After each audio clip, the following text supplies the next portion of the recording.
Sejam bem-vindos de volta. Nessa parte nós falaremos sobre análise de covariância e sobre covariáveis. Escutar que vamos aprender a realizar uma análise de covariância pode assustar um pouco. Talvez você pense, o que é isso? Será mais difícil ainda do que as análises que já vimos até agora? Talvez te tranquilize um pouco e ajude a focar na aula se você entender que a análise de covariância, de certa forma, é uma análise de variância e uma análise de regressão simultâneas. Mas por quê?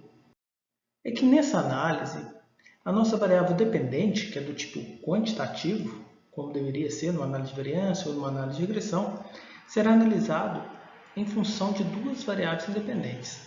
A primeira é do tipo qualitativo, que é o objeto da nossa pesquisa, do nosso tratamento.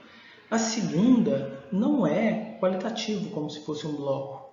Ela é uma variável corretora, mas é do tipo quantitativo. E nesse caso que a gente vai ver, a gente não utilizou uma restrição na casualização para ela. Então a gente não associou, não trabalhou com blocos. Trabalhou apenas incluindo essa variável quantitativa como uma variável corretora. O nome que utilizamos para identificar uma variável independente quantitativa utilizada apenas para fins de correção em um modelo é covariável. E o seu uso é muito corriqueiro em modelos de avaliação genética animal. Então, na área de melhoramento animal, é muito comum o seu uso praticamente em todas as avaliações genéticas. Na avaliação de peso ao desmame, o peso ao nascimento é comumente utilizado como covariável. Na avaliação genética da produção de leite na lactação, a idade da vaca ao parto é que é comumente utilizada como covariável. Dessa forma, a variável resposta de uma análise pode inclusive ser covariável em outra análise. Olha que interessante esse exemplo. O peso ao nascimento é utilizado como covariável para a variável resposta peso ao desmame. Mas o peso ao desmame também pode ser utilizado como covariável, mas como covariável de outra variável resposta, que é o peso sobre ano. Mas então, as covariáveis só são utilizadas no melhoramento animal. Não preciso prestar atenção se não for dessa área? Não. Mentira. Em nutrição elas são muito utilizadas. Em todas as áreas da produção animal elas podem ser utilizadas. Você vai ter que entender o que elas são para ver se elas cabem no caso que você está trabalhando. Por exemplo, em experimento com bovinos, além de utilizar o ganho médio diário, ao invés do peso final, como variável resposta, é cada vez mais comum incluir o peso inicial como covariável. Por quê? Então, primeiro você usa o ganho médio diário, não o peso final, porque se você usasse o peso final, você acumularia o peso inicial do experimento que vem de efeitos anteriores a você implementar aqueles tratamentos, que não faz sentido nenhum. Então, você usa o ganho médio diário do período do experimento, durante o período desse experimento. E por que agora é cada vez mais comum o uso também do peso inicial como covariável? Isso é fácil de entender. Se a gente pensar que os animais foram adquiridos para experimento, ou mesmo que foram utilizados da mesma propriedade, ou que já passaram por experimentos anteriores, existem variações entre esses animais, variações de ordem genética, variações de ordem ambiental. Então, essas variações fazem com que alguns animais iniciem o experimento já mais pesado e outros mais leves. Os animais mais pesados no lote, comumente, eles são mais agressivos na disputa por recursos.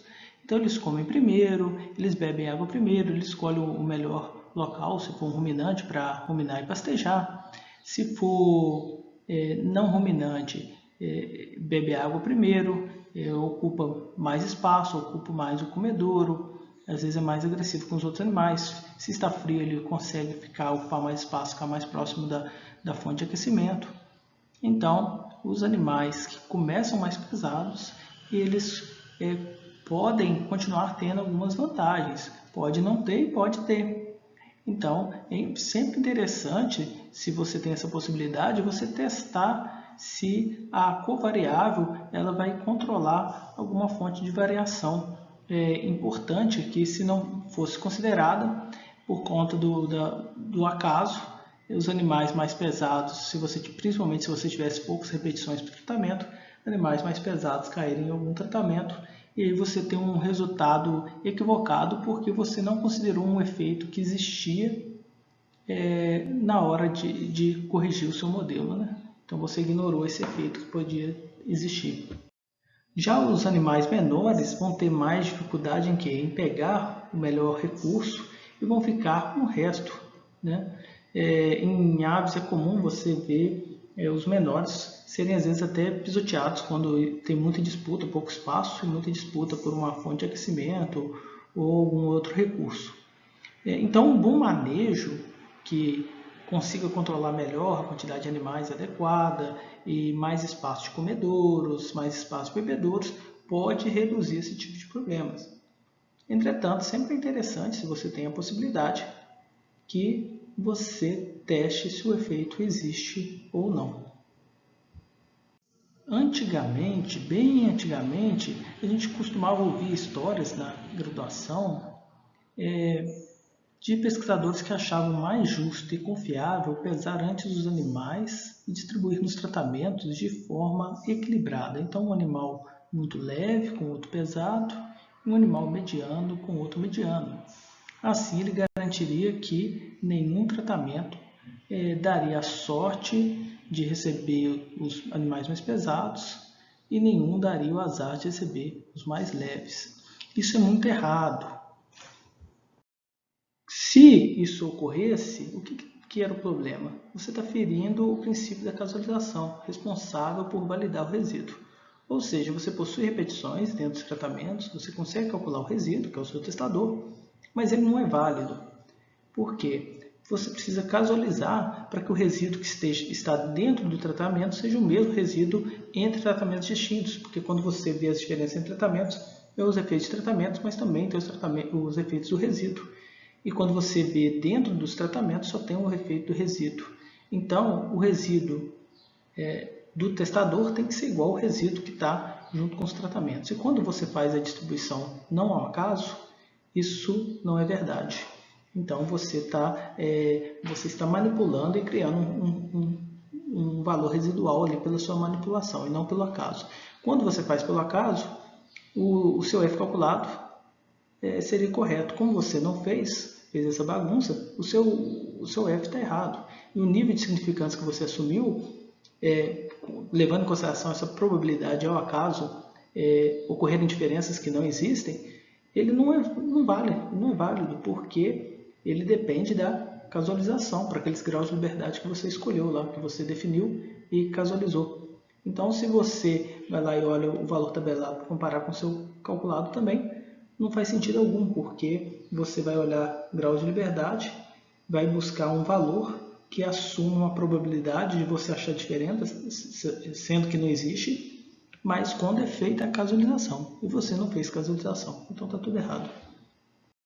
Nesse processo, outros pré-requisitos da análise de variância podem ser quebrados, como por exemplo a omnidasticidade, porque se para um tratamento você colocou animais muito pequenos e animais muito grandes, e para o outro animais medianos para equilibrar, então um tratamento vai ter uma variância pequena e o outro tratamento vai ter uma variância grande dentro dele. Então você tem variâncias diferentes dentro dos diferentes tratamentos, então você não tem homogeneidade de variância. E ainda você quebra, de certa forma, o princípio da independência, porque você adere o resíduo a determinados tratamentos. Mesmo que não tenha sido escolhido qual tratamento ia receber qual, você faz uma aderência aí que não faz sentido algum. Então a sua nova não vale nada se você fizer isso. Para resolver o problema de animais com pesos iniciais muito discrepantes, sem quebrar o princípio da casualização, alguns trabalhos antigos utilizavam blocos para agrupar os animais. Então, o que eles faziam? Pegavam animais, os menores animais, e punham num bloco. Vamos supor que são 3.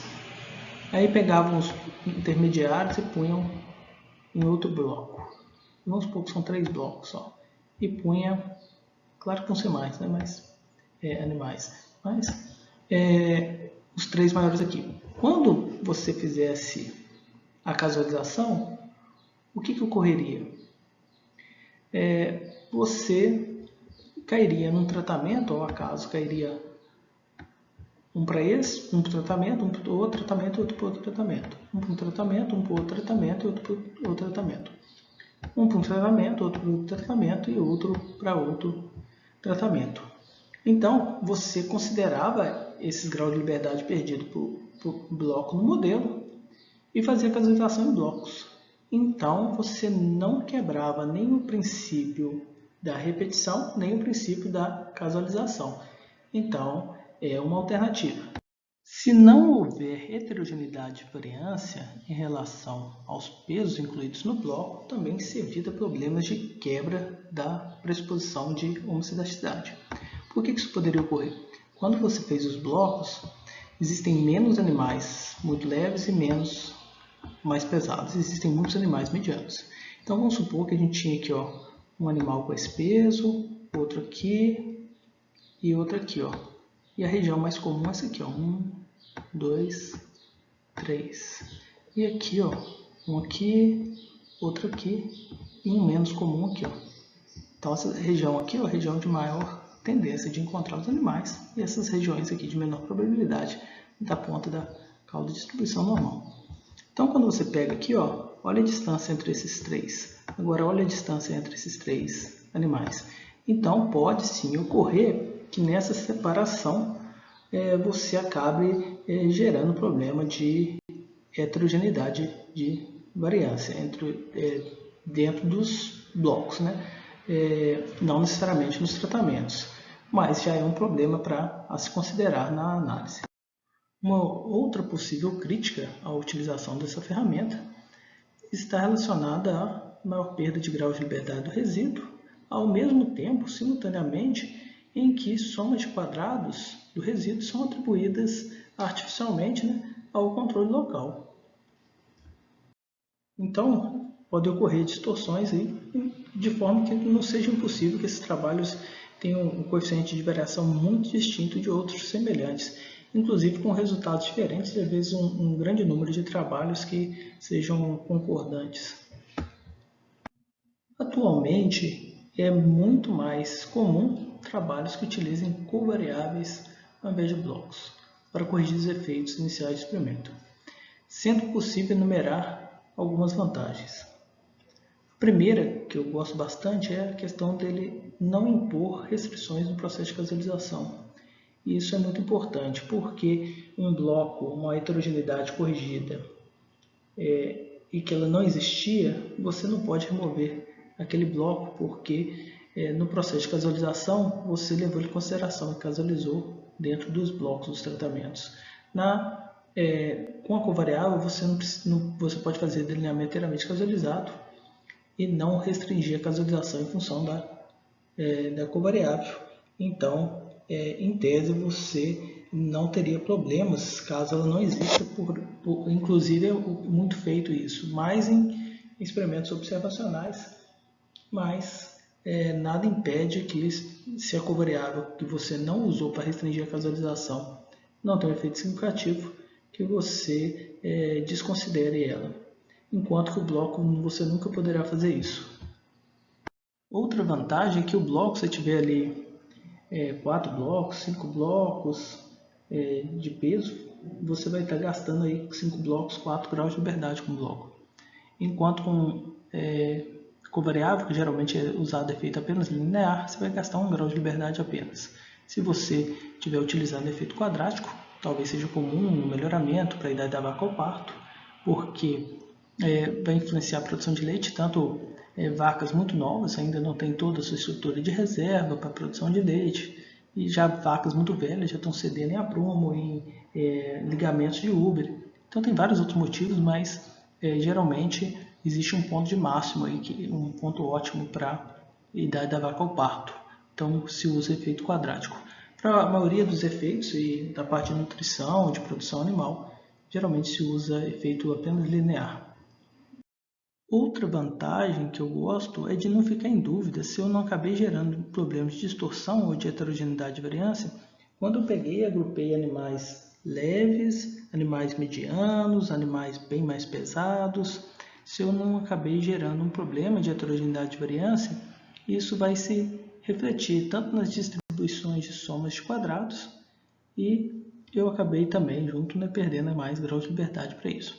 Então, eu acho uma vantagem não ficar com essa preocupação. Em termos práticos, também é um experimento um pouco mais fácil de se implementar da campo. Um experimento em DBC é um experimento com mais chance de erro, se tratando de animais, né, que se movimentam conforme sua vontade. Você às vezes tem manejos que vão passar esses animais no mesmo local, tem mais chance de confundimento. E na hora de implementação, casualização, você tem menos chance de erro também, principalmente se você estiver começando, estiver trabalhando com pessoas também com menor experiência ainda em delinear experimentos, você vai ter muito menos chance de erro se você trabalhar em um delineamento inteiramente casualizado. Uma outra vantagem que eu consigo pensar agora é que você poderia adaptar essa ferramenta para modelos mais complexos, até mesmo de regressão não linear e corrigir para esses efeitos. Então é possível de se adaptar. Eu nunca necessitei fazer isso, mas ao meu ver não seria muito difícil, vocês têm softwares capazes de fazer isso. Nesse ponto, talvez você já tenha se convencido que vale a pena gastar um pouco mais das energias e aprender esse tipo de análise. Então nós vamos ver no modelo o que são as covariáveis, como que fica uma covariável no modelo.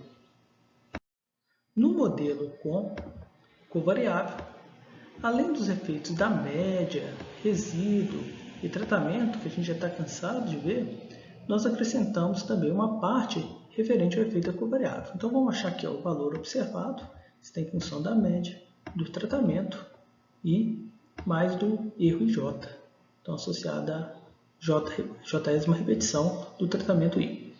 Então a gente pode apresentar também a covariável vai ser o quê? Aqui é só efeito linear. Ó. No modelo, no exemplo da figura abaixo, estamos falando de uma covariável com efeito apenas linear. Então nós temos apenas o beta1 aqui. E olha que coisa interessante. A gente não falou que parecia com uma análise de variância e uma análise de regressão, só que aqui está diferente, né? Então, para essa média se manter média no nosso modelo, a gente não pode trabalhar com xi vezes beta1, a gente acaba trabalhando com essa transformação da variável x, que fica x menos a média de x. Então, a gente faz essa correção para trabalhar com covariável. A título de curiosidade, pois não faremos exemplo aqui, o modelo considerando também o efeito quadrático pode ser escrito conforme segue. Então, além do beta1 associado a x menos x média, eu tenho x menos x média ao quadrado associado a um regressor beta2. E no cúbico eu acrescento o xi j menos x média elevado ao cubo, associado a um terceiro regressor. Entretanto, o quadrático, que geralmente é utilizado muito no melhoramento animal, então a gente não vai ver aqui por focar muito uma área, basicamente o que você poderia, dentro do próprio software que a gente vai mostrar, você incluir esse efeito, sem dificuldade alguma. O cúbico eu não recomendo você utilizar, porque na área animal não existe muita crença na existência de uma explicação biológica associada a esse efeito. Mas eu coloquei aqui a título de curiosidade, porque até alguns softwares de melhoramento genético animal, eles tinham às vezes 3 opções, linear, quadrático e cúbico. A hipótese que realmente queremos testar é se existem diferenças entre os tratamentos ou não. Então, nosso H0 assume que TI igual a TJ para tudo e menor que J, porque I igual a J seria o mesmo tratamento e maior que J seria redundante. Então, a HA é não H0. Então, existiria ao menos um contraste entre médias estatisticamente diferentes de zero. Mas nada impede que a gente teste também se o efeito da covariável é significativo ou não, para caso a gente queira verificar se existe a necessidade ou não de utilizar essa covariável. Nós vamos fazer primeiro à mão, priorizando tratamentos, e depois nós vamos brincar um pouco com covariável linear, quadrático e Aqui mostra o exemplo apenas para o linear, né? Beta 1 igual a 0, beta 1 diferente de 0.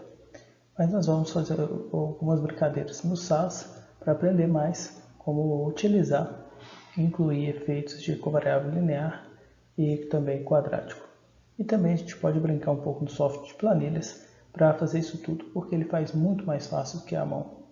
E agora vocês vão ver o quanto é mais vantajoso você aprender a forma matricial, porque ela, em modelagens mais complexas, ela fica muito mais rápido e fácil de fazer e de entender. Não há forma melhor de aprender do que fazendo exemplo. E nesse caso, nós vamos considerar que esses dados são provenientes de um experimento com 2 tratamentos, com a classe A e a classe B. Então, classe A, classe B. Nossa variável resposta será o ganho médio diário, durante o experimento que foi de 60 dias. Entretanto, como você pode ver na tabela ao lado, não existe ganho médio diário nessa tabela. Dessa forma, a gente tem que calcular o ganho médio diário. Como que a gente poderia fazer isso? O ganho médio diário ele pode ser obtido de forma muito fácil. Basta a gente pegar o peso final, subtrair do peso inicial, que a gente tem a mudança de peso durante o período de experimento, e depois a gente divide esse resultado pelo número de dias do experimento. Então está aqui a fórmula, o GMD do tratamento I, a repetição J, é o peso final nessa mesma observação, nessa mesma unidade experimental, menos o peso inicial. E o resultado dividido pelo número de dias. Você tem que tomar só cuidado porque na calculadora e nos softwares a divisão tem prioridade sobre a soma e subtração, né? Então você poderia errar se você simplesmente digitar sem o parênteses aqui, ó, por exemplo, PF menos PI dividido por dias, porque ele vai dividir apenas o PI por dias, então vai ficar um valor absurdamente alto. Então você tem que lembrar de colocar o parênteses, tanto em um software como o Excel, o Google Planilhas ou qualquer outro software que você for utilizar, o SAS. E se você for fazer na calculadora também, você tem que lembrar de primeiro colocar entre parênteses a subtração para depois colocar a divisão, porque senão você vai acabar errando no cálculo. Como são muito poucos dados, vamos fazer a mão para a gente entender direitinho. Então, peso final menos peso inicial. Então, 102 menos 44, 58. 110 menos 50, 60. 106 menos 45, 61. 118 menos 60, 58. 113 menos 56, 57. 106 menos 54, 52. 114 menos 55, 59. 83 menos 43, 40. 97 menos 49, 48. 99 menos 54, 45. 105 menos 56, 49. 110 menos 58, 52. Beleza, agora o que a gente tem que fazer? Dividir tudo por 60.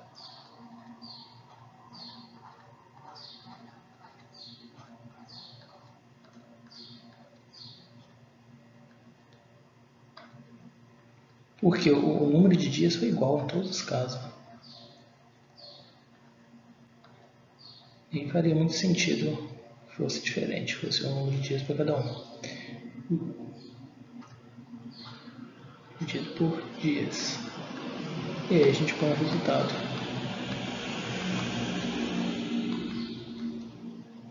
Aqui na frente. Então, primeiro, isso que eu estou dividindo por 60, 0,9667. O próximo é 1, 1,000. O próximo, 61, 1,01 67, vou arredondar 4 casas decimais sempre, aqui, 58, 0,9667. Mesmo que eu usasse todas as casas decimais, chega não teria como, né, em dízimas periódicas, e chega um ponto em que você passa a não variar muito com muitas casas decimais à direita, passa a não oscilar muito o seu resultado. Então, estou usando 4 casas. Tem alguns tipos de análises que você precisa de muitas casas, então às vezes você tem até erro numérico por causa de arredondamento, mas não é o caso desse tipo de análise.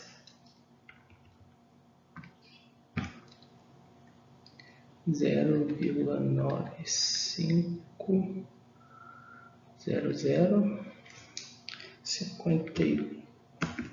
52,60 0,8667 59. Já fizemos? Não. 0,9833 40. Vai dar 0,66. 2 terços, né? 6667 48. 0,8 000. Questão de precisão. Só para mostrar a precisão, não podia ser 0,8 em questão de numérico, de valor, né? Mas 0,75. 00 aqui também para mostrar a precisão que a gente está utilizando, considerando 4 casas. 49 igual 0,8167. 52 igual 0,8667. Beleza. Em um software, isso poderia ser resolvido facilmente. Era só eu pegar aqui, ó, a posição em que está o peso final, menos a posição em que está o peso inicial, na mesma unidade experimental, e dividir pelo número de dias, que era 60. Então, eu tenho a subtração entre parênteses, que vai ser feita primeiro, e depois a divisão. Aí eu posso deixar ele preencher o resto para mim. E aqui eu vou pegar a média também.